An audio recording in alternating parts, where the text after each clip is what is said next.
Hey, here's what we're making. It's kind of a blocky front of a sheet of a mask or something. You can imagine different uses for this. There's all kinds of ways this could be incorporated into a designer project. And in innovative arts, designing is one of the most popular creator types that we go into. So let's get good at making this. The first step, we're going to start with kind of a front piece.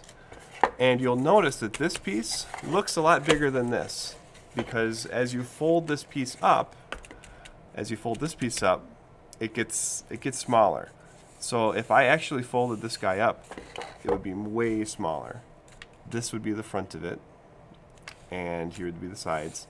Okay, so at this point, you just want to get the shape of the outside.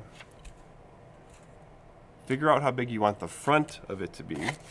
Here's the front, and add a couple inches all the way around each side. So once that is made, you're going to cut out the corners like so.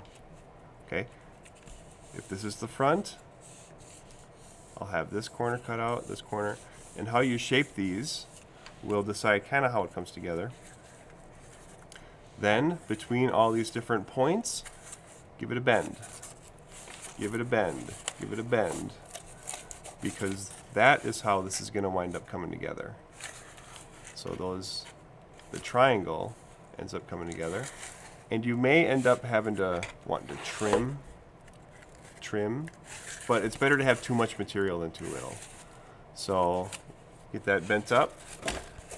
You can put tape on the inside to help you glue it, because gluing it is usually the hardest part for students. If I were gluing this, I'd just put a piece of tape over the top, go through the inside, get some glue in there, and have the tape hold it together while it gets cold. So gluing that thing up is a nice step. And then the last step here is just paper macheing over the whole thing.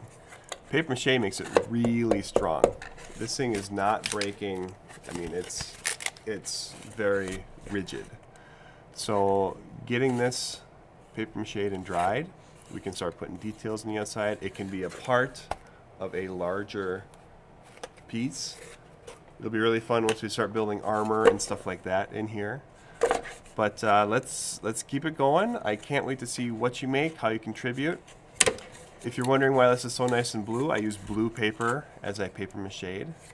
That's always an option. But keep up the good work, and I can't wait to see what you make.